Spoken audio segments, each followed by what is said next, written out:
Sir, I think we can start. Prolific is here.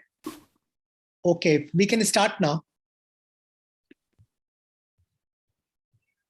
All right, just 1 second. It's going live. Okay. Good evening, good morning, and good afternoon to all joining us from different parts of the world. Welcome to today's edition of ICS Wednesday seminar. The topic for today's panel discussion is Zimbabwe-China economic relations. Joining us today as speakers are Dr. Veda Vaidyanathan, who's an associate at the Harvard University Asia Center and also a visiting associate fellow at the Institute of Chinese Studies. Dr. Prolific Mataruse, who's a scholar based at the Department of Governance and Public Management in the University of Zimbabwe. He holds a PhD in Politics and International Relations from Rhodes University in South Africa. Dr. Eve Niemba is an international relations specialist in the areas of foreign policy, diplomacy, gender, and politics. She's currently studying towards a PhD at the University of Johannesburg. Dr. Farai Mutondoro is a political economist and researcher with a background in sociology and public policy, and his research interest primarily lays in understanding Chinese investment in Africa's mining and energy sector, state capture, and power dynamics in the natural resources sector. Ms. Josephine Chiname is a legal practitioner with rich experience in non-governmental organization, legal sector, and has private legal practice as well. Chairing today's session is Ambassador Rajiv Hadya. He's currently a distinguished fellow in the Foreign Studies program at Gateway House. He has served as ambassador to Myanmar and Mexico and as High Commissioner to Kenya, South Africa, and Lesotho. His 2022 publication, India-Africa Relations, Changing Horizons, has been garnering positive reviews. Before I hand over to the chair, please note the housekeeping rules. Audience is required to stay muted during the presentations. During the Q&A session, kindly unmute yourself only when called upon by the chair. To pose questions, you could use the chat box or the raise hand option. Over to the chair now. Ambassador Bhatia. Thank you very much. Thank you, Shruti, for a very crisp introduction. I would like to begin by expressing my warm thanks and deep appreciation to Ambassador Ashok Kanta, Director ICS, for creating this yet another innovative opportunity where we have a chance to learn about an area which is not very often discussed from platforms in India, Zimbabwe-China economic relations.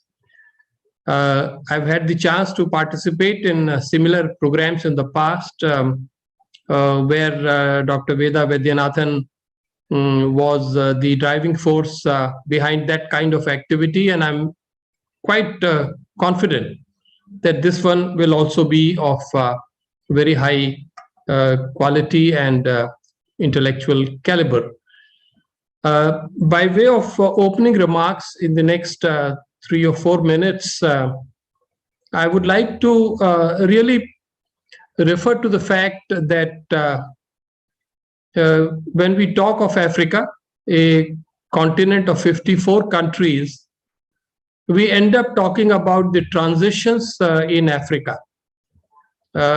Africa's transition from traditional Africa to colonial Africa, from colonial Africa to liberation and the post-colonial and post-imperialistic past, and then eventually its quest for real freedom, economic freedom, and an increased and enhanced role in world affairs. I think this is, in 2 sentences, the story of Africa.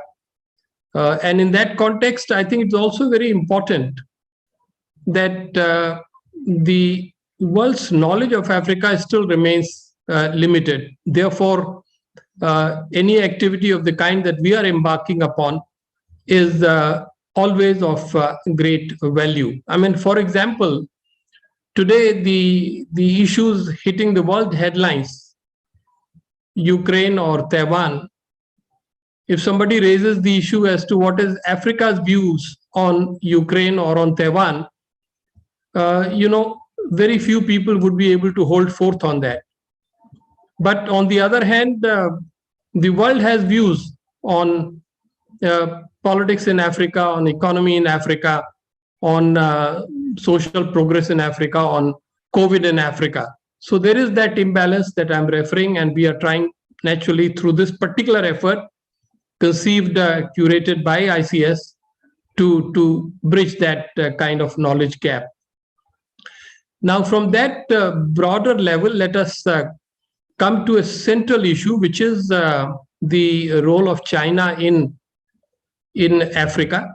I think this has been a topic and a theme of widening interest. And, I'm seeing a number of think tanks in Africa which focus on the relationship between Africa and China. And probably in India, ICS is one of the very few institutions which is doing the same thing from the other end, while they study specifically China, and in some real great detail and depth, they continue to keep looking at the Africa connection as well. So moving from that general platform, I think, or level, we can say that since we know Africa is a continent and not a country, it's only proper that we turn granular. We turn to the national level. And ICS had done this before, taking in depth countries such as Kenya, Tanzania, Zambia. Now it is Zimbabwe's turn. And it is the economic relationship between Zimbabwe and China that is going to be put under very serious examination. And this comes not ICS inviting just a handful of scholars to talk about it. This is actually a very serious presentation of a project which resulted in a handbook of invaluable significance, which has gone into a deeper layer of choosing how going beyond perceptions and conjectures and prejudices, we try to learn about the actual state of the relationship between China and Zimbabwe.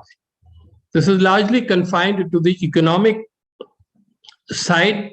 It is an examination through a very detailed method, and activities which ran for several months on how China has been performing in the mineral sector, in the mining sector, in the financial sector, and other related domains as well.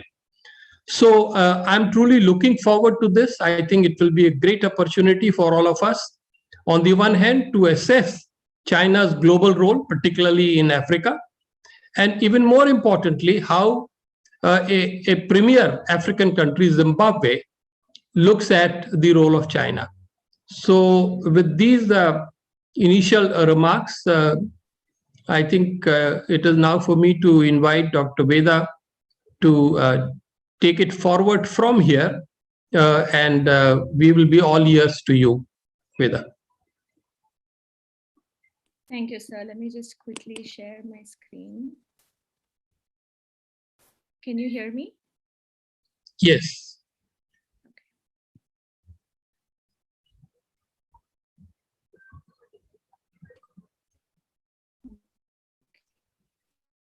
All right. Thank you so much, sir, for that introduction, and also to the ICS for giving us a platform to present the findings of this research study.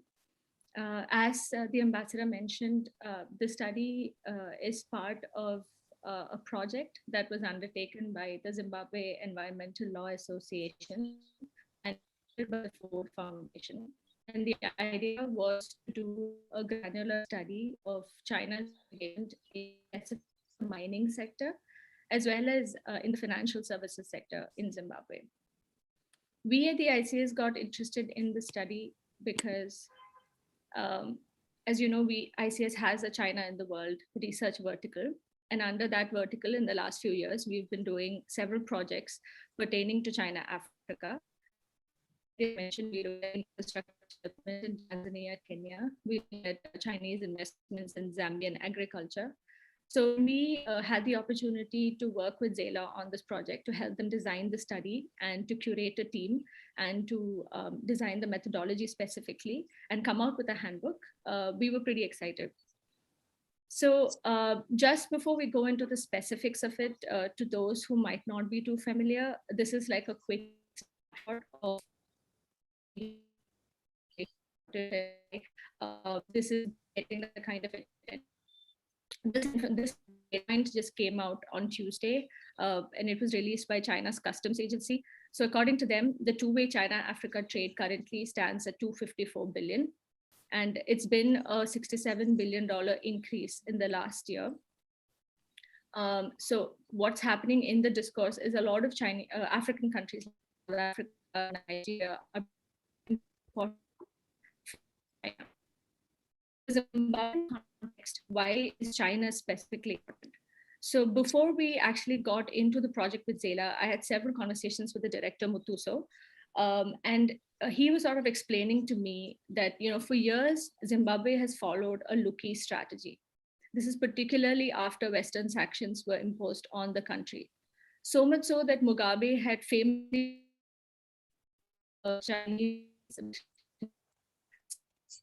he said, and I quote, the east and given our backs to the west where the sun sets. So there is a lot of really deep political relationship between China and Zimbabwe, which Prolific will go into, and I don't want to start giving his talk. But since 2014, Zimbabwe started attempting to re-engage Western countries. But by this point, what has happened is one most crucial economic for the country. China investments are across including energy, mining, telecommunications, and signature infrastructure projects, including the international airport, the parliament, the defense college, thermal power stations, are being built by Chinese companies. Recently, China also pledged to donate over 10 million doses of COVID-19 vaccines. So China is also becoming very crucial to Zimbabwe's China political of the country. So why is the handbook looking at mining? So in Zimbabwe's broad economic outlook, mining becomes exceptionally crucial. It's highly diversified. There are several minerals like platinum, chrome, gold, coal, and diamonds. But the Vision 2030, which is a national development strategy that Zimbabwe came with, identified mining as a key anchor of economic vital middle status by 2030. Also in October 2019, the government of Zimbabwe unveiled a plan to boost the mining sector by 2023. So one element of this plan is to attract more foreign players into this. And it is in this sort of context that China becomes important. It is a public environmental law organization. The idea at ZELA is to create a civil society strategy for engaging Chinese investments in the extractive sector. So they had basically mainly 5 aims with the study. One was to analyze the impact of Chinese investments in the country's mineral sector. Specifically, they identified gold, chrome, and diamonds, and also the nature and role of development funds. To understand the relation that exists between these Chinese and Zimbabwean actors at the grassroots. So methodologically speaking, what they did as part of the study was go to different parts of the country, to different communities. They held focus group discussions from village level leaders, ward leaders, workers in these Chinese mines, to try and get anecdotal evidence about what was actually happening at the grassroots. So it was just review literature. Take one step towards it. Pandemic did not make this easier. Our findings got delayed by almost a year, but nonetheless, one must appreciate the fact that with COVID restrictions in place, they were still able to do some element of grassroots work. There was also an attempt to facilitate knowledge transfer among young researchers. And the main idea, though, was to not just make workshops and capacity building events for members of the parliament and legislators in Zimbabwe to inform them about Chinese investment in the country. So I'm told that since we completed this handbook in September, they've already held one workshop for legislators. They've also started a political economy dialogue on natural resource governance, a discussion series, which of this handbook. They invite experts from different parts of the world to figure out how other naturally resource-rich countries have navigated this complex issue. They've also been recipients of several grants since this handbook came out, and there is an interest, a substantial interest to further this study, to sort of build off of this study and to do more granular work on Chinese.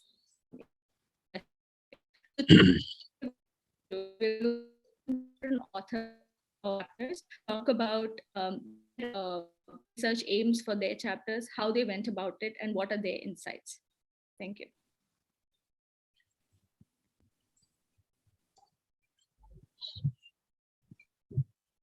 So are we going to now Prolific. Start with Prolific. Make his presentation, his contribution to this project, and his overall experience and the conclusions? That would be very, very helpful. You have the floor. Thank you. Thank you so much. I'm just trying to share the screen here. I hope you will be able to see it soon.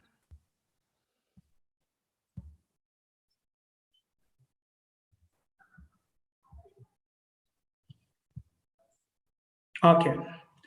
I hope you are seeing it. So I'm based at the University of Zimbabwe in Harare, and it was really a joy.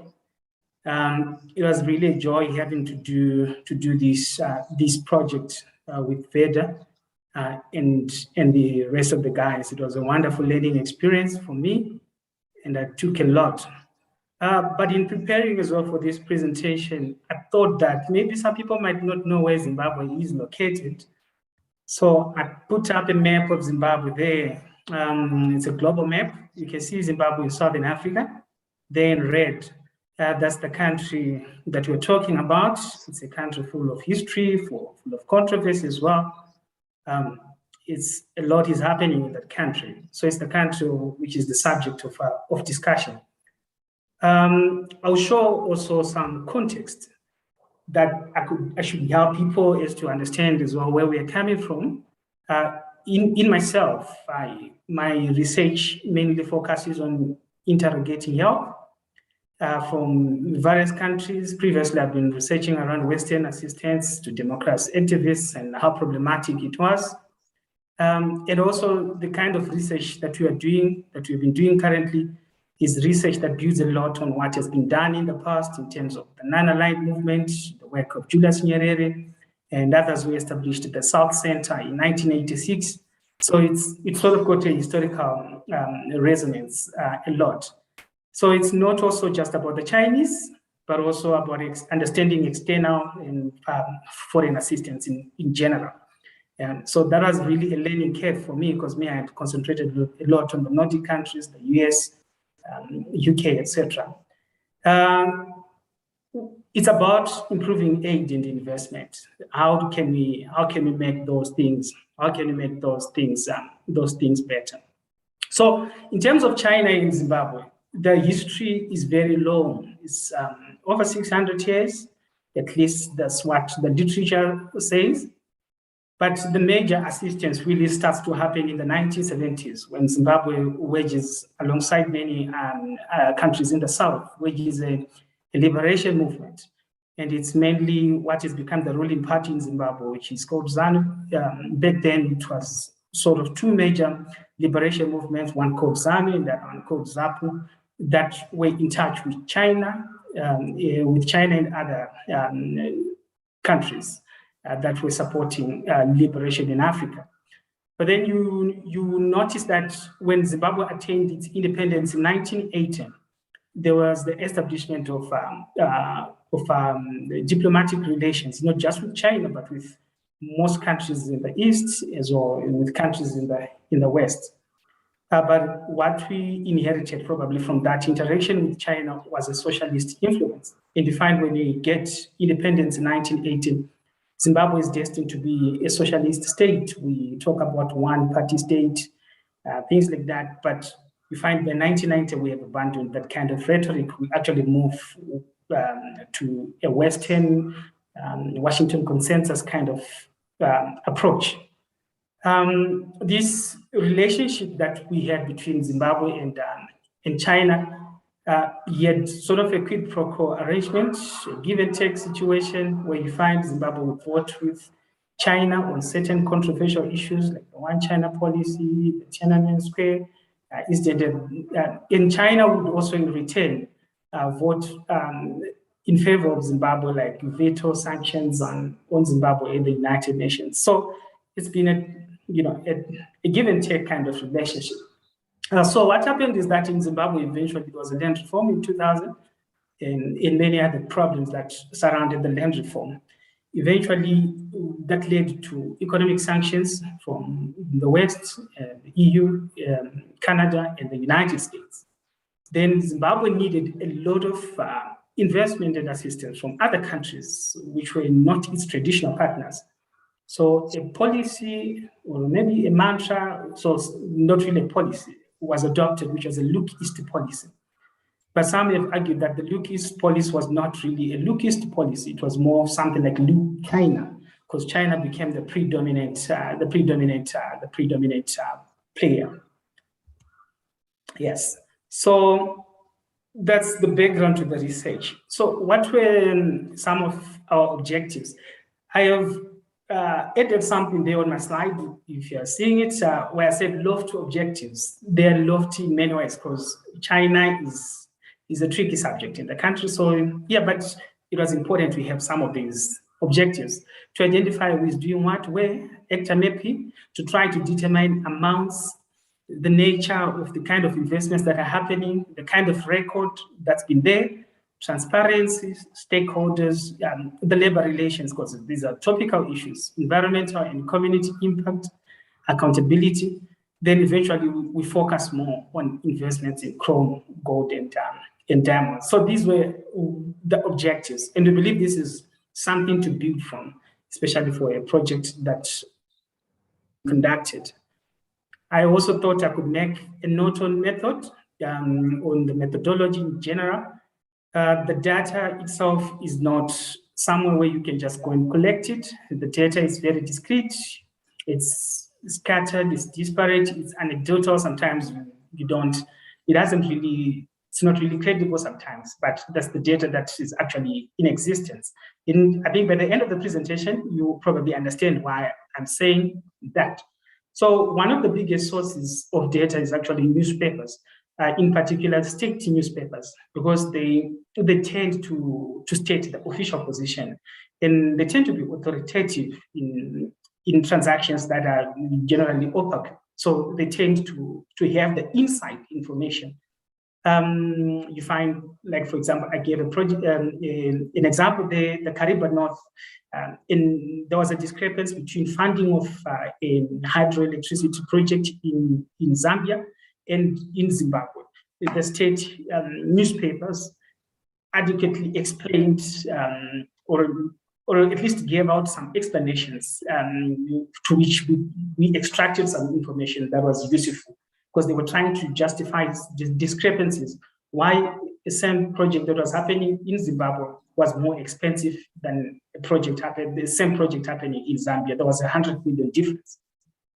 Then you find independent, rather opposition press. It also covers mostly the investments in an expose format, mostly, especially if scandals arise. So that was a good source of data as well. But also another good source of data were court cases where sometimes the companies are brought to court for certain things, like in the case when Mugabe cancelled diamond mining companies' licenses in 2016, and the companies went to court. By so doing, if you check the court records, there is important information that was not there. But also there were databases, international databases. I'm sure you are familiar with them, like Trade Economics, China-Africa Research Initiative, China-Africa Project. But a problem with this kind of research is that it is not impactful on the ground. It's not really meaningful because in terms of access to the data, few people don't get to access the data. Like what he mentioned when we went to train the parliamentarians, they were not aware of the existence of these databases, which also led to some conclusion that probably we need a much more local, vibrant and local initiative. So we're trying to do something as well at the University of Zimbabwe to try to build into the global efforts to complement at a local level. So in Zimbabwe, there are emerging efforts that are also complementing this, and I think it's important to note them.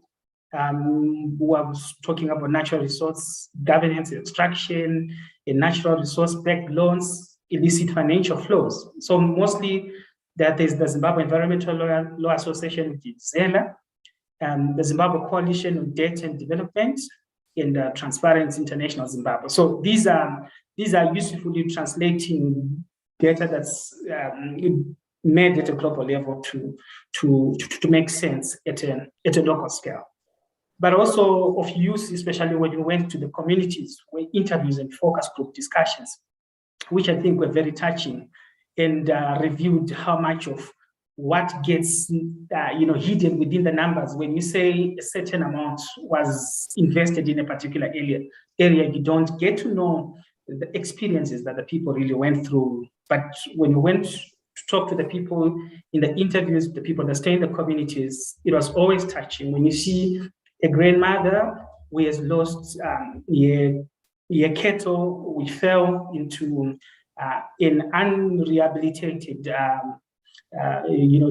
disused mining pits, it's always heartrending to be hearing such tales. So that was important for us to visit the area. And even when we went back to feedback to the parliamentarians with the handbook, when you told them about these stories, it was an eye-opener for them. So one of the things, the conclusions that we began to reach in terms of our findings was the general issue of opacity. That is generally you can't know. So it's not a research problem only, but it's a police problem as well. The police makers, most of the time, they can't know. They can't. I'll give an example. There's been an effort to try to record, to identify who is doing what and where. That process has been going on and on forever for many reasons. So Parliament itself and many other policymakers are not aware of who is doing what and what.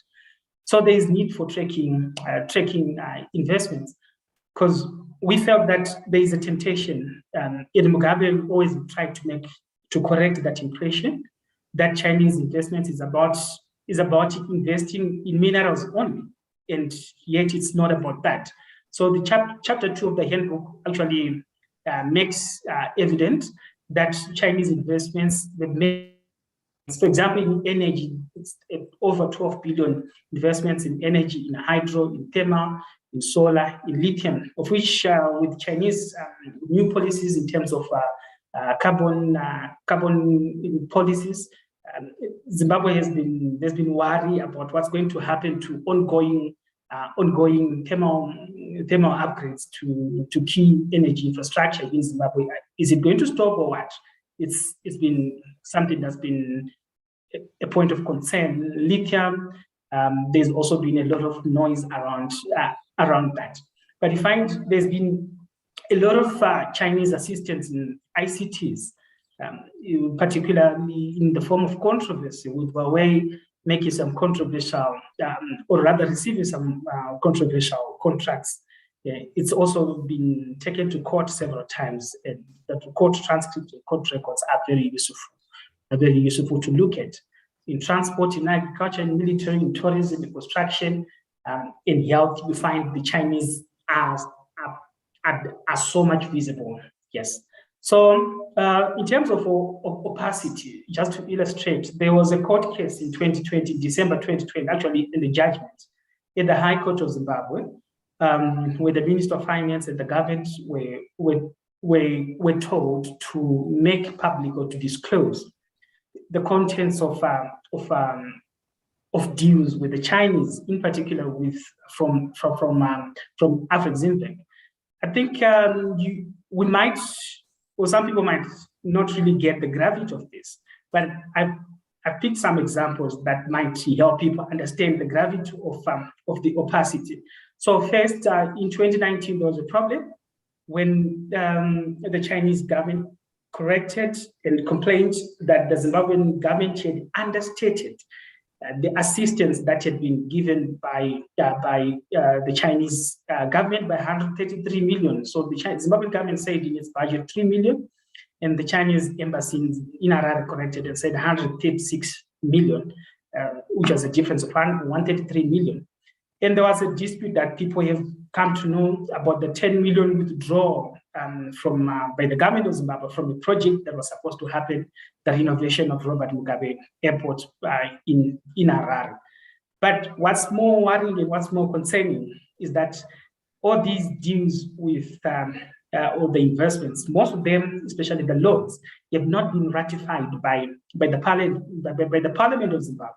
So what our research revealed is that it's only in 2012 that there was an agreement tabled before the Parliament of Zimbabwe. And even then, when it was tabled before the Parliament of Zimbabwe, the agreement itself was not there. So the MPs, the members of Parliament, ratified a document that was not there. So they complained a lot. When you look at the parliamentary record, they were complaining a lot that you're making us ratify something we are not even seeing.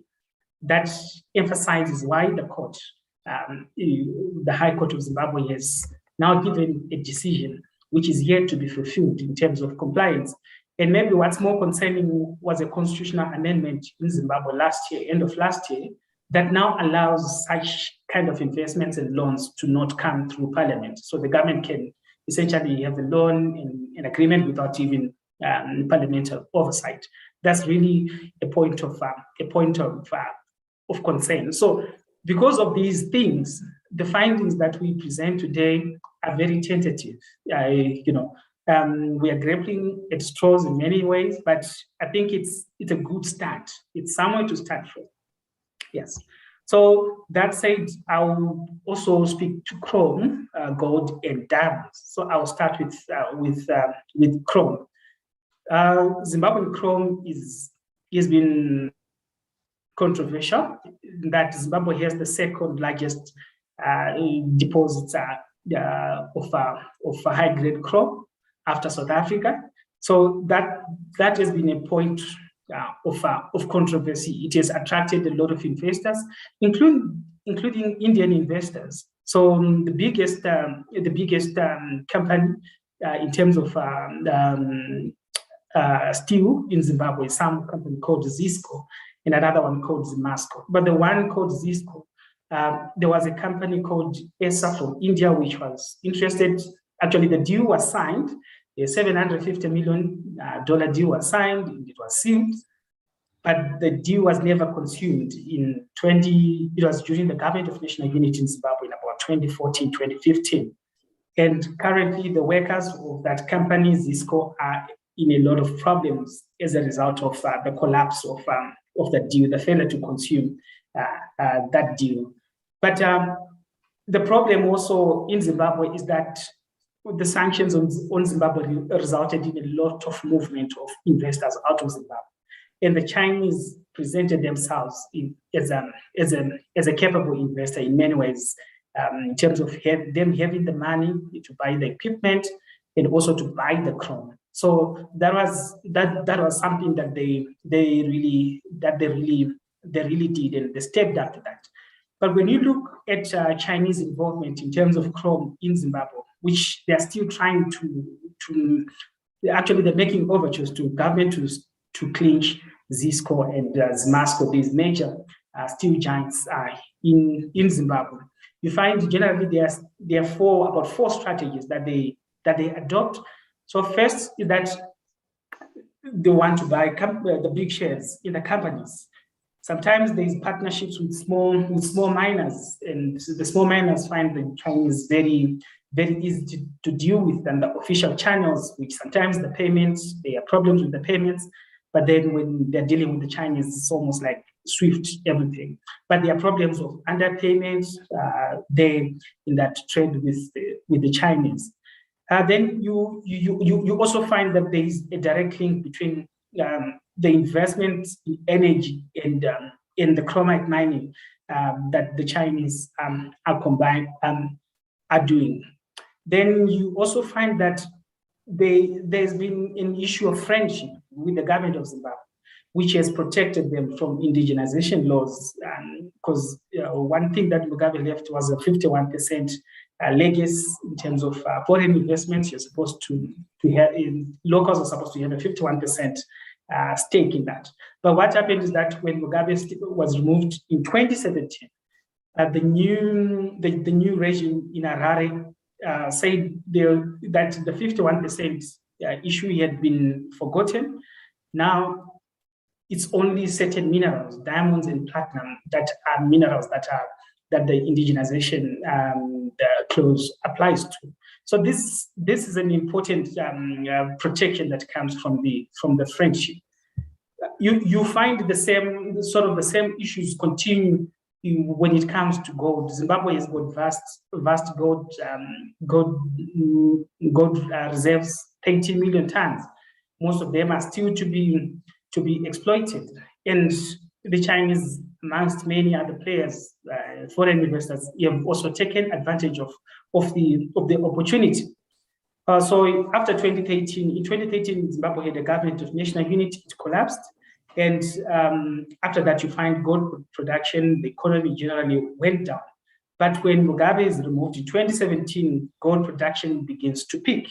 But with COVID-19 in 2020 and some problems as well, in 2019, you find there's been again a decline in terms of gold production, mainly due to a currency crisis. But what's important, and maybe what's out there in the media in particular, is the Chinese link to Frederick Baker mine, which was suspended from the London Stock Exchange for externalizing 15 million US dollars in shipping raw ore. So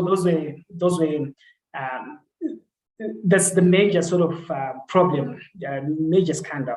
But what is interesting for me was how the interaction with Frederick Baker, that model. So Frederick Baker Mine is a major company which was even listed on the London Stock Exchange. But you find there's been a mutation, and it's so difficult to follow, but you can actually see there's a company that has emerged, which is called Sotic International. That company has taken over all the companies that were owned by Chinese investors in Frederick Baker Mine, which almost means that Chinese investors are again back in another format. And you again see this problem again emanating in the mining of diamonds as well. You see something like that as well happening.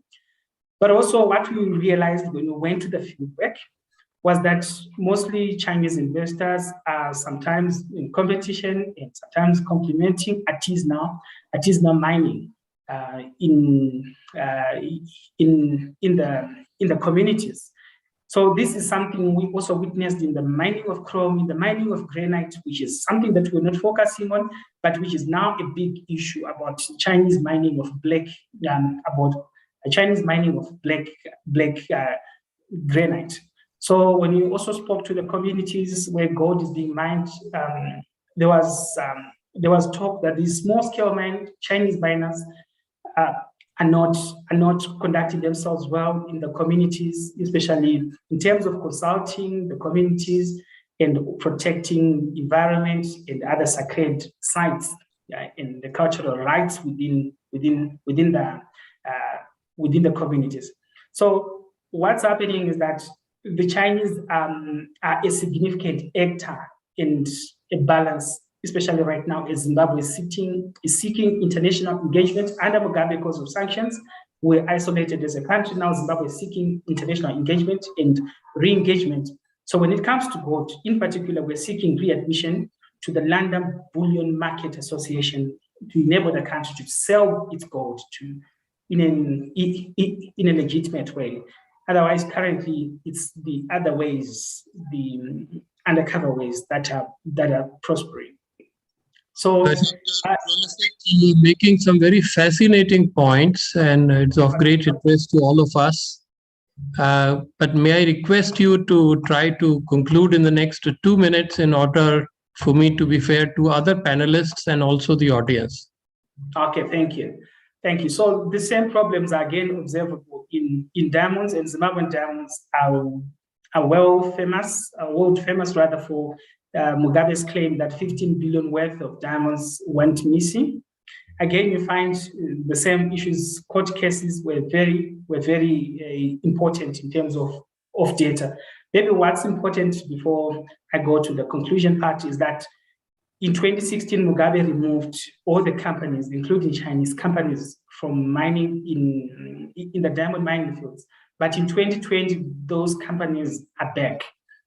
They came back during the COVID-19, and it's something to keep in mind. So generally, in terms of conclusions, the problems with the West, in terms of Zimbabwe and the West, are pushing Zimbabwe closer to the Chinese. There are issues to do with the material capabilities of the Chinese, ideational, in terms of ideological sort of affinity between the two countries, institutional factors in terms of the ruling party in Zimbabwe and the Chinese Communist Party. But what we also realized is that there is something to do with the community and environmental experiences that is yet to be fully captured. And I think there is more work that can be done around that. So they should be aware also of making the partnership between China and Zimbabwe a win-win kind of arrangement. So something also to keep in mind is a strong anti-Chinese sentiment across the political divide, across members of the ruling party and into the opposition. There is a strong anti-Chinese sentiment, and some locals are benefiting from that. So that strong anti-Chinese sentiment leads to one of our major conclusions, that probably it's important for Chinese investors and maybe any other foreign investor to try to invest themselves within the concept of shared security and social license, try to make sure that they get the communities on board as much as possible, because there are various episodes of community and company conflicts. Then that leads us to the last point that I'll make today, the point of responsible investment, that it's important for any investor, whether Chinese or whatsoever investor, to be responsible. And this is an idea that's strongly developing in Zimbabwe. And I think it should be interesting to watch how that dynamic eventually grows, and what would be the effect of the growth of such a feeling in terms of Zimbabwe-China relations. So Zimbabwe is open for business, but the risk really is what kind of investor is being attracted, what kind of policies is Zimbabwe employing to protect itself. Thank you, Rajiv. Thank you very much. Very interesting study and interesting conclusions. I think we will have a chance to discuss all of it as soon as the other two panelists have spoken. So may I now request Farai Mutondoro to take the floor and take whatever time Veda has allocated to him, probably 7-8 minutes or so, to present your study so that we can quickly rush to the next panelist as well. But please take your time that has been allotted to you.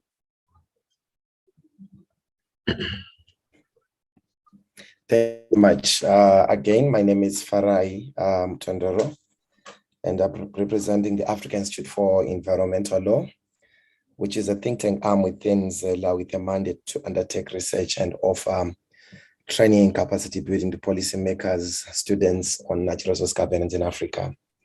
So I had a quite unique chapter, unlike my colleagues. My chapter was not looking at the mineral sector or the extractive sector, but rather on Chinese investments in Zimbabwe's financial sector. So you would realize that from my presentation, quite a lot has been said. And in a way, this has overshadowed the narrative on Chinese growing portfolio in Africa's financial sector, because focus has been more on natural resources like gold, platinum, chrome, Chinese investments in the construction sector and real estate. So in terms of the outline of my presentation, I tried to make a case for the chapter why it is very important to look at Chinese investments in Africa's financial sector. I also shared the research questions, do a bit of sharing the methodology. I think Prolific has done a perfect job on that, as well as share what is emerging from the literature that we tried to review, the new insights from the chapter and conclusions. I think Veda has shared this recent data from China in terms of China-Africa trade, the growing portfolio that even in the context of COVID-19, we are seeing the resurgence of trade between China and Africa.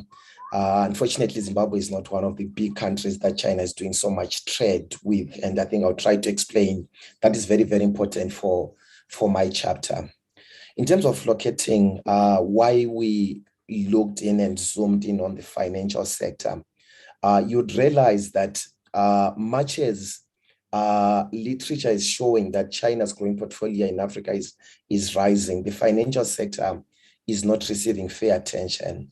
But by the end of 2012, China's direct investment in Africa's financial sector had reached about $3.87 billion, which accounts for about 17.18% of its total investment volume in Africa. Then I think it represents around 20% per year in terms of growth, where China is its investments in Africa's financial sector is growing steadily by 20%. But notwithstanding this interest by the Chinese and the opportunities in Africa's financial sector, as well as the growing portfolio, there's limited research on this subject, and especially for Zimbabwe.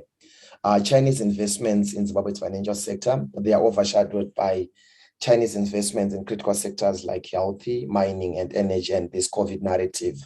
More so, against a growing portfolio of Chinese investment in Africa, the financial sector is very key to then look at in terms of what does the future hold for Africa-China relations in a context where a majority of Africa's population is not using the formal banking system. Chinese venture capital is going into Africa and supporting startups. So it's very, very, very pertinent for us to have that discussion now. So in terms of the research questions, which we then agreed on, the first one, what is the nature of Chinese investments in Zimbabwe's financial sector? If there are investments, what is the nature of these investments? What is the extent of Chinese investments in Zimbabwe's financial sector? And more importantly, what is the influence and the role of Chinese financial institutions in shaping up the Zimbabwean economic landscape? Like Prolific narrated, data on China is very, very difficult to access in Zim, partly because I think China and the ruling party, they have this very close relationship shrouded in secrecy.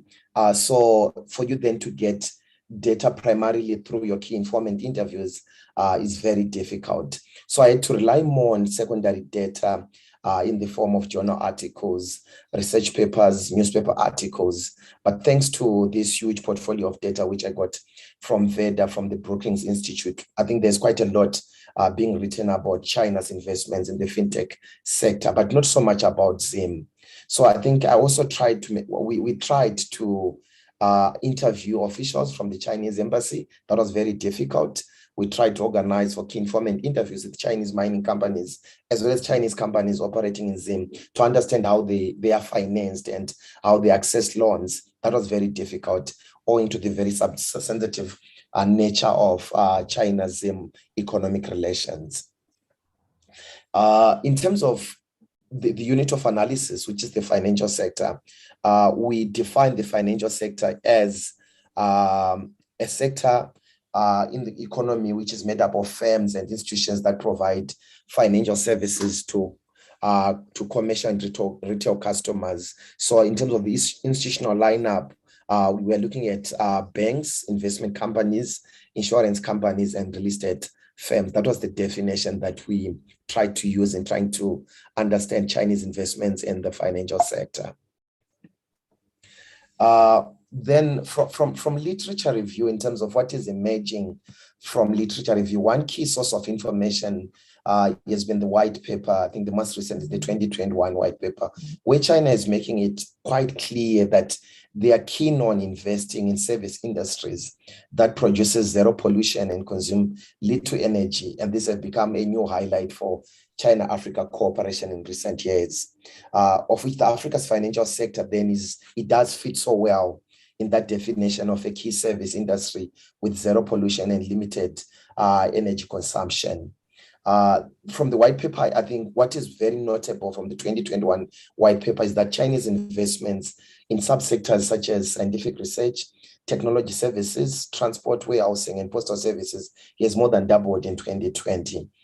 Chinese investments in Africa's financial sector has been made possible by this institutional setup, which I think I noted from my study, the very existence of these lethal banks that China has, the China Development Bank, the Export and Import Bank of China, the Industrial and Commercial Bank of China, the state itself, the Chinese state, which is very clear through FOCAC that it wants to maintain economic cooperation with Africa, the very existence of thriving companies out in Africa like your Hawaii. So I think this is the institutional framework and the policy framework that has made Chinese investments in Africa's fintech sector very, very possible and lucrative in some instances. So in terms of what is then emerging, one key theme is the role of Chinese financial institutions in Africa's banking sector. You'd realize that China has a clear strategy backed by its liquidity of excess of $1 trillion from the People's Bank of China, which then divested and created new portfolios or new banks like your China Exim Bank. They are very keen on investing outside China. And as part of that investment, we see that as far back as 2007, the Industrial and Commercial Bank of China, it acquired a 20% stake for about 5.5 billion in Standard Bank of South Africa, which is Africa's largest lender with 18 sub-Saharan African country offices, Zimbabwe being one of those countries. More so, we see China CDB acquired a 7 billion stake in Barclays Bank. Although based in the UK, it has large footprint within Africa. Zimbabwe, we're now calling it First Capital Bank, but it's there in Malawi, it's there in Nigeria, South Africa, and Zambia. But I think what is very important for us to note is the accusation of stakes in some of these leading banks by Chinese. It's part of a strategy to ensure, one, that the Chinese companies operating within Africa, they find it easy to transfer money back to China without suffering exchange losses through transacting in US dollars. So the accusation of banks has been very powerful for them then to negotiate non-bilateral government-to-government arrangements. Again, between 2008 and 2009, the China Development Bank, it partnered with EcoBank, which is a leading Pan-African bank. EcoBank provides a range of services from micro-lending to major investments and has presence in more than 25 countries in Africa. Zimbabwe, I think, will also have the presence of EcoBank. So I think key to note is the accusation or the growing portfolio where Chinese financial institutions, they are buying stakes and shares in some of the leading banks in Africa. And this is all part of a strategy to ensure smooth trade and smooth transaction by Chinese companies operating within Africa. Closely aligned to that is the RMB internationalization and the impact on Africa's financial sector, more importantly on its impact on Africa's monetary and financial policy.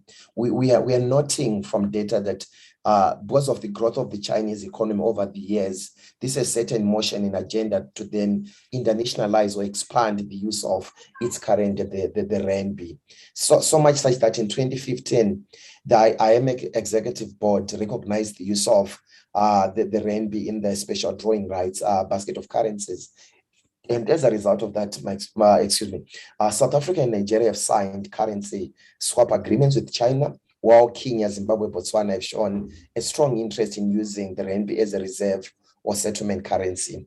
The white paper, the 2021 white paper, shows that as of October 2021, the cross-border interbank payment system had 42 indirect participants in Africa, covering about 19 African countries. So that's the extent to which the Belt and Road Initiative is responding to the RMB in the internationalization in Africa, where about 42 indirect participants in Africa are using this form of payment. And again, the People's Bank of China and China central banks has signed successive currency swap agreements with central banks of South Africa, Morocco, Egypt, Nigeria, to a total amount of 73 billion RMBs. I think what is very key and the heartbeat of China's investment in Africa is the Golden Triangle, which is the relationship that does exist between the quasi-commercial institutions, the banking institutions, your China Exim Bank, the relationship that they do have with Chinese companies and the state itself.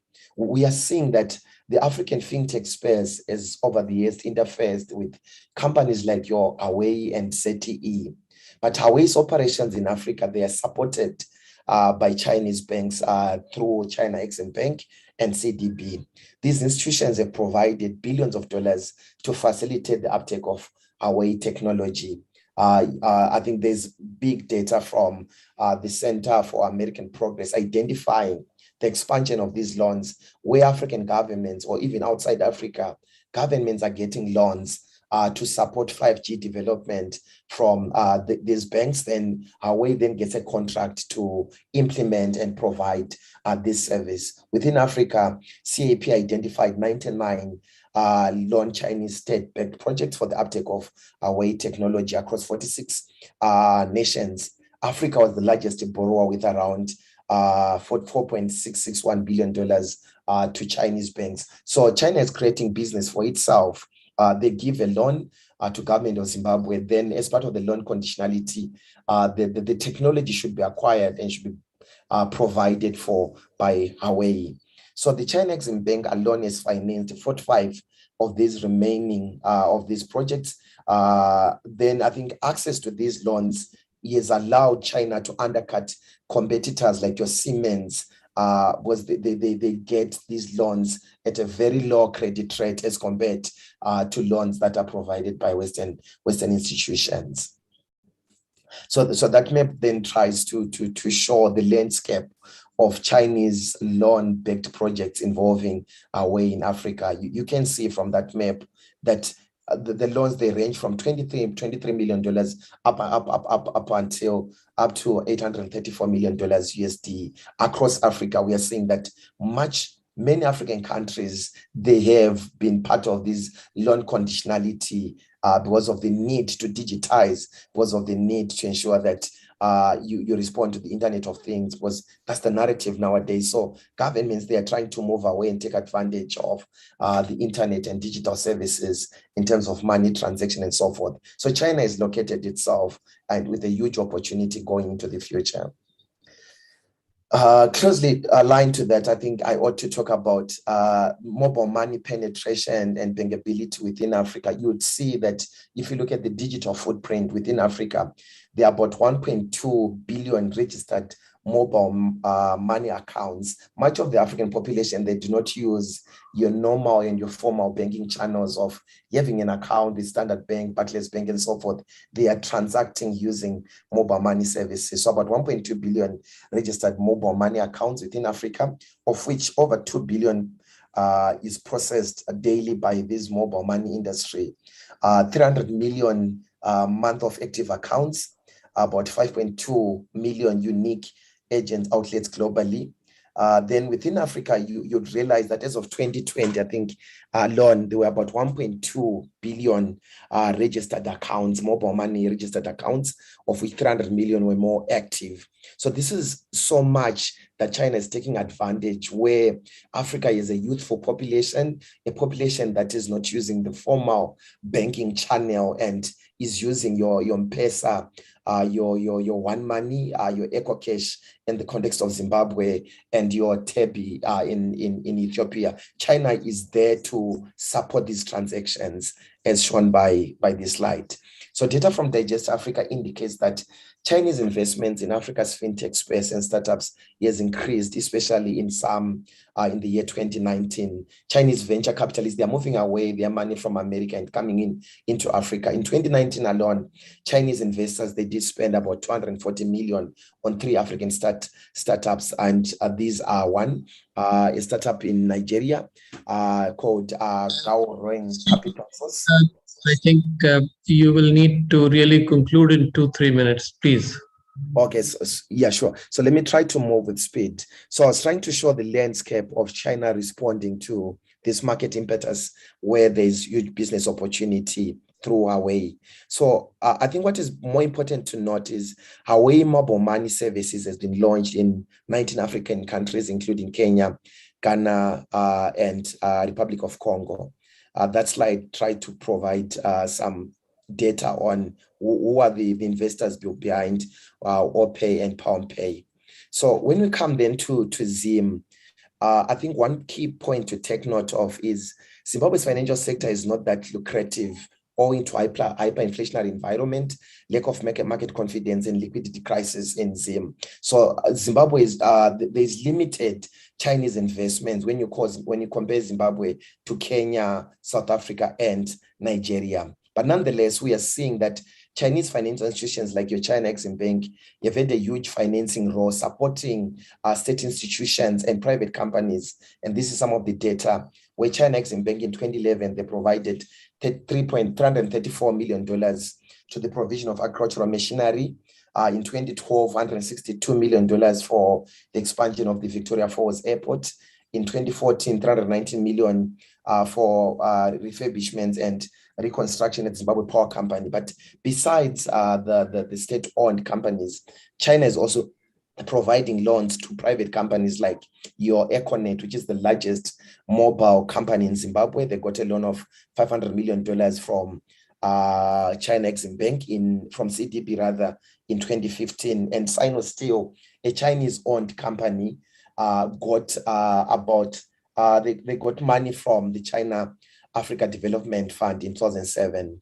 I think Zimbabwe has also responded to the RMB internationalization. In 2015, the government announced that the RMB will be considered under the multi-pool basket of currencies.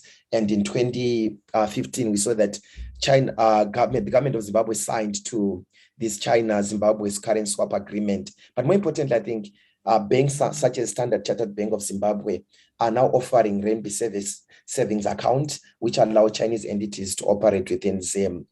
As a result of I think, again, with Huawei, we are seeing that the government of Zimbabwe has got so much loans for the expansion of 5G technology in Zimbabwe through companies like your Net1, a state-owned company, companies like Net1 in particular. And resultantly, this is impacting on the taxi policy in Zim in such a way that Huawei was given a tax exemption in 2015, because that money that the authorities wanted to tax is money which came from China Exim Bank. Then the government was not supposed to then tax Huawei. So that is the impact, because I think one of the research questions, what is the impact of Chinese financing on Zimbabwe's policy? In terms of the conclusions, I note categorically that Zimbabwe's financial sector is constrained by a lot of challenges that hamper its potential growth and the attractiveness to investors. But nonetheless, there is a footprint of Chinese financial institutions, operations of China Exim Bank, CDB, and Huawei. China Exim Bank and CDB, they've played a role more on financing various projects, be it state projects or non-state projects. They've provided that financing role. More importantly, China is pushing the uptake and consumption of its technological products through our way through some of these contracts. So the chapter then concludes on that note, but noting that we believe that going to the future, the share of Chinese investments in Zimbabwe's financial sector could grow depending on how the economy is responding to some of the policy reforms. So I conclude on that note. Thank you so much. Thank you very much. Very useful presentation. I know you have worked for months on this, perhaps over a year, and the chapter is absolutely packed with details and information. But in the interest of time, because we have to bring this event to an end maximum at 7:30 Indian time, let me now request the third panelist, Josephine, whom we talked earlier, to please take the floor and try to make her presentation in about 10 minutes or so. Thank you. Okay, thank you. Thank you, Ambassador. Because of connectivity, I will keep my video off. My chapter in the handbook was mainly to conclude on the findings from the previous chapters. What exactly are we saying, and what is the implications of the situation obtaining on the ground? So really, in making a case for the chapter, because we have been talking about Chinese relations, looking at the economics, and Farah and Prolificers looked at the numbers of how Chinese investors are operating in Zimbabwe. But if you look at my chapter, you'll see that it mainly concentrated on how this the impacts of Chinese investments in gold, chrome, and diamond can be interpreted from a human rights perspective. So this idea to conclude the handbook, or to take this final chapter using the human rights-based approach or a human rights lens, was mainly based on the fact that ZELA is a public interest law organization, and its main role is to also look at the legal standards, the international standards, from a human rights-based perspective. And it was agreed that it is this perspective that will allow us to assess the impact at community level, looking at how are the communities, the mining host communities, directly or indirectly impacted by the mining activities that are happening in their area. So my chapter will look at that, looked at the impact or the activities of Chinese investors from that particular chance that we looked at in this chapter. Some of the questions were, in order to contextualize the analysis or the examination from the human rights-based approach, we looked at what are the obligations that the Zimbabwean government has towards, in terms of human rights and Chinese investments. What obligations is Zimbabwean government, its institutions and agencies have in terms of international law and domestic law and policies? We also looked at the responsibility. What responsibility does the Chinese government itself has when it comes to the operation of Chinese investors and its impact on human rights, either positive impact or a negative impact? What role does the Chinese government play in all this? And we also looked at the Chinese investors themselves. What responsibilities do they have in terms of international law and domestic law? Moving on from there, we looked at, from the evidence that is there, and in this chapter, the evidence that I relied on was from Prolific chapter 3, and also looking at the literature review and the fieldwork. From the evidence, how are the key actors faring regarding their obligations and responsibilities? And lastly, what recommendations can be proffered to the key actors, looking at the Zimbabwean government, the Chinese government, Chinese investors, and other actors within the sphere like CSOs and community members? So I will not dwell much on the methodology because the methodology that I used in this chapter is similar to what Prolific and Farai have said, that there was a review of secondary data and field work that was involved. And in terms of secondary data, we also reviewed international human rights instruments, domestic legislation, court cases, media reports, and so forth and so on. So the methodology, I'll just adopt what they said because it was similar and the same methodology that was adopted by myself in this chapter. In terms of the literature review, what we looked at was, okay, on the issue of mining and human rights, looking at mining and human rights in general, what are the issues that can be found? What are the findings? So the main emerging issue was, in terms of when you're looking at mining sector, whether it is the Chinese investors that are operating therein, or Western investors or Indian investors, it should be noted that investments in mining or the extraction of minerals has potentially positive effect that it can have on human rights. Like it can provide the necessary revenue that is needed to provide for socio-economic rights for mining host communities and nations at large, and it can, lead to all critical to the progressive realization of socio-economic rights. But also, we realize that mining also has the potential to negatively affect the enjoyment of human rights, and particularly so when you're looking at mining host communities. If you look at the environment, if you look at their cultural rights and so forth and so on. And also the literature review established that the government of Zimbabwe does have obligations to ensure that Chinese investors respect human rights in the conduct of their business. And this is in terms of international law, international standards, as well as domestic legislation. And review established that the Chinese government as well, in terms of international law, it has the obligation to ensure that it respects, or its entities that are operating overseas respect human rights, because it has extraterritorial jurisdiction when it comes to the promotion and the protection of human rights. And to bolster this, we realized that there are certain guidelines that different departments of the Chinese government has put in place on overseas investments.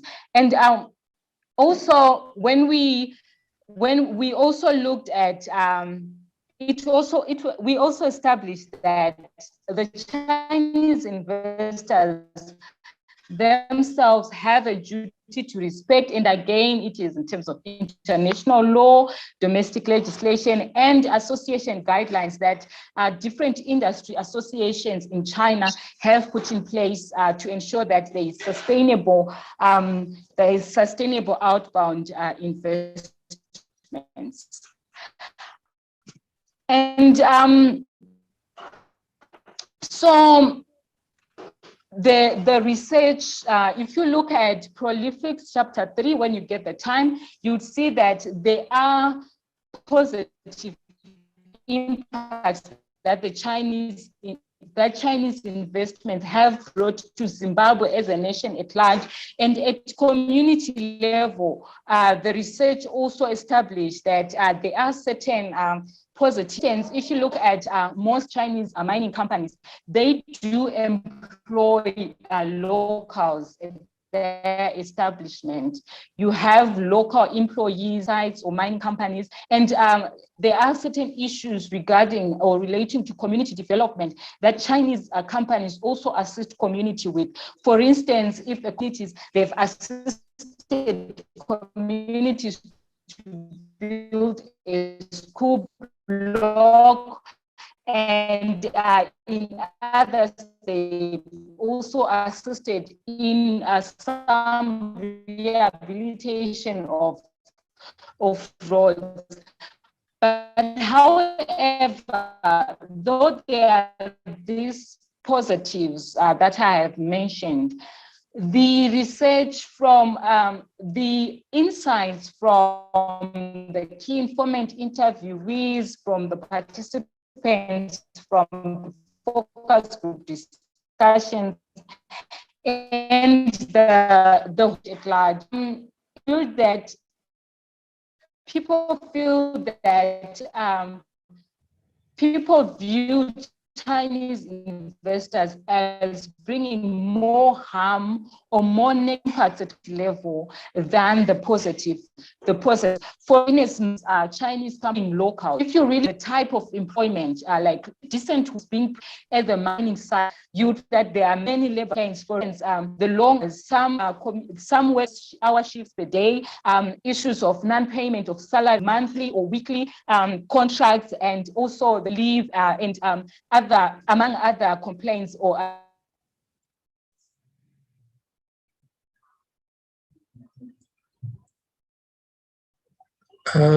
have we lost Josephine? So sorry, Ambassador. I had a bit of a network glitch there. I'm not sure where I was. Was I with you on the negative impacts? Yeah, that is where where did you I were lose? talking about environment and involuntary displacements. So you can try to complete it. Okay, thank you, Ambassador. Also, there were issues related to the environment, how Chinese companies and the consultants they engage are not really conducting the EIA process as obligated by the law, and issues to do with air, water, soil pollution, and land degradation. I think Prolific referred to some of the issues on land degradation in his presentation. Again, another issue was involuntary displacements. You would see that in the report, we mainly referred to the relocation of communities from Marange to Ada Transao, but even now, there are still reports of many communities that threatened, or that Chinese companies are saying they should be relocated to make way for their investments. There is the Dinde community in Wange, as well as a community in Binga. The reports are just coming in as we speak. And also the issues relating to community development.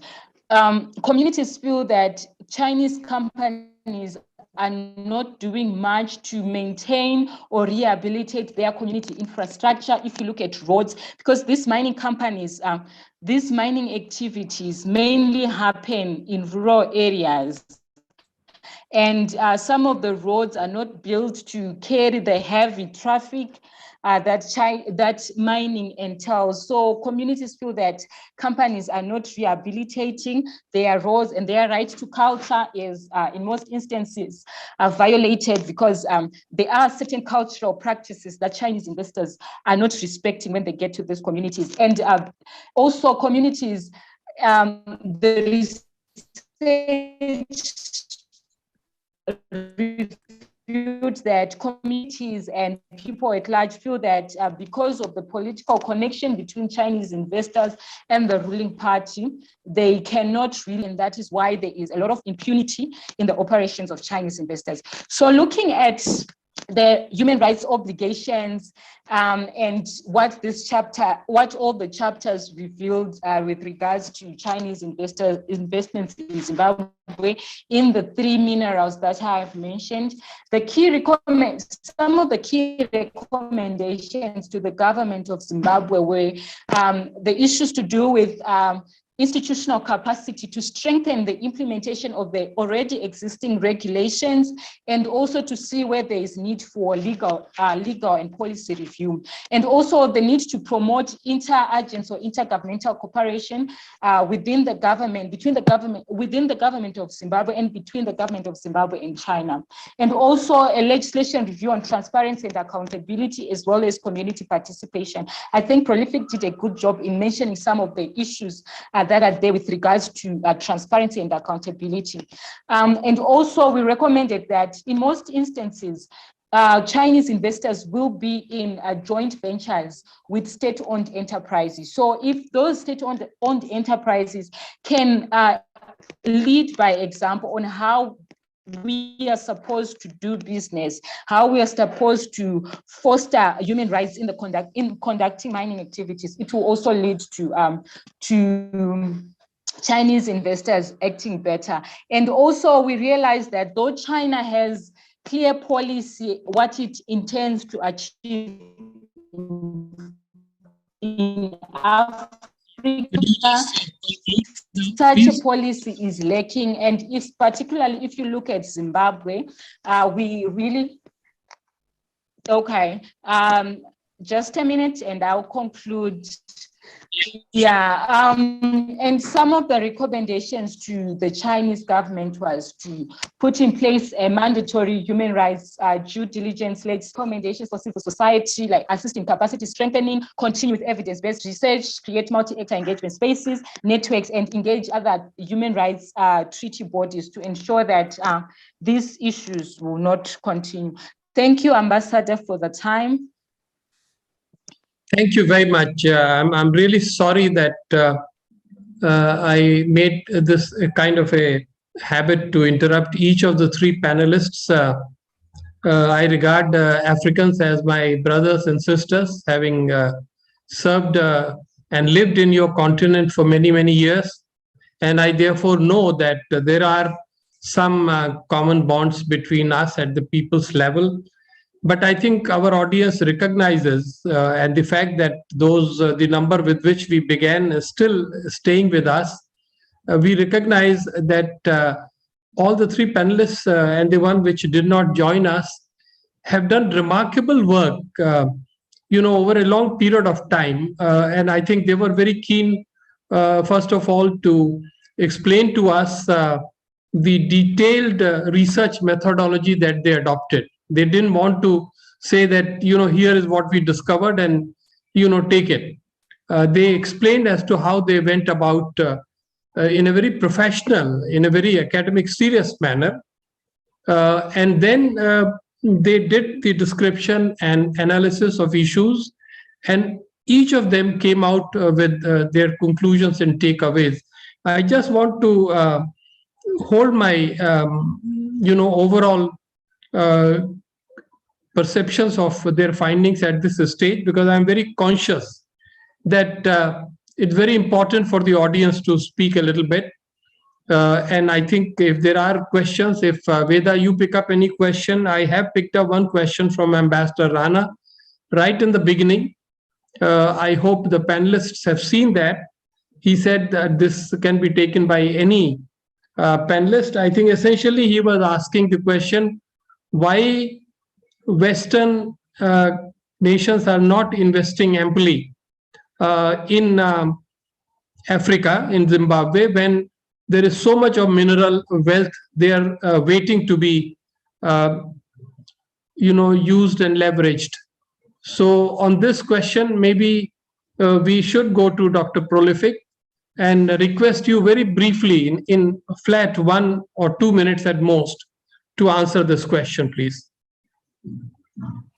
Thank you so much.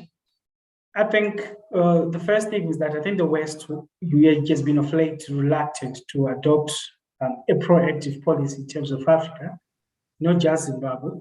So you are seeing that of late they are trying to come up with their own strategies in response to China's Belt and Road Initiative, the USA. Europe recently launched the European Gateway, about 300 euros project. But I think it's too late in many ways, considering the kind of state that we have in most African countries, and also the aggressiveness of Chinese investors. So in particular, given the case in Zimbabwe, there was also political instability that generally made it a very unattractive country to investors. So, of which Chinese investors, given the policy of non-interference, etc., they were just coming into the country all along. So they already have a lot of knowledge of the country, a lot of foothold within the grassroots.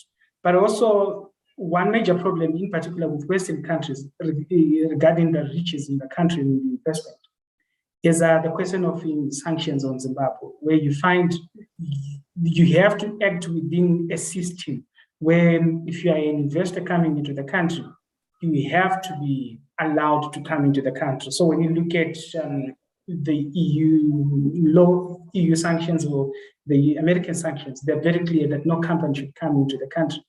But now there's appearing to be like a shift. Also, the legacy of Trump, I think it brought in a lot of hesitation on the Western investors in terms of how exactly to approach Africa and how Africa can benefit. But right now, it seems like they're trying to play a catch-up game. The U.S. Embassy in Harare is constructed. I think it's the biggest embassy in Harare, in Africa, that they have constructed. It's a bigger embassy. It was commissioned, I think, in 2020. So clearly, they're planning to be around. But the policies, there's been a bit of prevarication. So I think it's not one answer to everything, but clearly it's a complex answer. Yeah, thank you very much. We have another question. This is coming from Dr. Abhilash, who asked it on the YouTube, whether the relationship between China and African nations got transformed owing to the challenge in debt servicing turning hostile. I think I'd like to request Farai to answer this question with his expertise on the financial sector, please. Very 1 minute, please. Thank you so much. I think it's very difficult to generalize the change of relations to then qualify them as more hostile. Rather, I think my response is, if you look at FOCAC commitments by China, China is in a way trying to move away from concessional loans and financing the coming in of Chinese companies into Africa. But in certain instances, with some countries, we are seeing some strained relations between China and some African countries. But generally, the future, in as far as Chinese financing of Africa's development, they're trying to move away from concessional loans and put much more money into investments. I think that would be my response, Ambassador. Thank you very much for direct and very crisp answer. We have a very interesting question from our own director, ICS Ashok Kanta Saab, and he is essentially saying there was a reference to certain anti-China sentiments in Zimbabwe. What is the Chinese strategy to counter such sentiments among various stakeholders? I think this question is best for Josephine. So Josephine, could you please take that and answer it in 1 or 2 minutes? Okay. I think I would say in answer to that question that there has been attempts by the Chinese embassy in Zimbabwe to share the good things that the Chinese government or Chinese investors are doing in Zimbabwe through their Twitter handle. There's so much sharing of information or projects that China is doing in Zimbabwe. And we have also seen some mining companies doing the same, engaging with stakeholders, particularly those on Twitter, using their social media accounts to try and change some sentiments. And another interesting thing was there were media reports about a Chinese company trying to relocate people or move people from an area in Zimbabwe. And we have seen the Chinese company responding with a media brief, a media letter to set the record straight. And in some instances, we have seen Chinese companies actually take other players like ASM miners, artisanal small miners, who are operating in an area, and that is attributed to them, taking them to court to set the record straight. So that's the best I can answer Ashok's question, Ambassador. Thank you very much, Josephine. Appreciate that. And I'm very grateful to the audience that they came up with these quite searching questions, and each panelist was able to handle it very quickly and competently. Dear friends, I do not want to incur the displeasure of audience in India, because they may be getting ready for their dinner. and of course others have other deadlines to catch. In the end, let me make just 2 or 3 very quick points. I think in my long innings of studying Africa, I've really not come across such detailed and in-depth account of the theme that we discussed today. So my congratulations to all the 4 panelists and also to Dr. Veda Vaidyanathan. In the discussion on China, Africa issues, I think we are very clear that the friends and advocates of China do not see virtually anything wrong in what China is doing in Africa. On the other hand, the opponents and critics of China in Africa, they do not see any particular good that China is doing there. And it was in that context, we sitting here in India have strongly believed that instead of just listening to Beijing and the Western capitals, it is time to listen to African voices. Today, that communication deficit, that knowledge deficit has been bridged to a large extent, thanks to ICS taking this initiative to bring this excellent study to the notice of Indian and international audiences. I think African voices matter a lot. And here the panelists came out very clearly that given the geopolitical situation, Zimbabwe in particular has virtually no choice but to benefit from Chinese resources that are being made available, whether it is in the mining sector, on the financial sector, and the other sectors. And yet, the panelists are saying that the whole thing, in the manner in which it is unfolding, is flawed. And therefore, the flaws and defects and shortcomings have to be addressed, not only by China, but also by the host country and its stakeholders. It is often that we are told that Africa really needs economic development. It doesn't have to worry about democracy or good governance. But the point that came out today is that Africa needs both. It needs economic development, but it also needs good governance.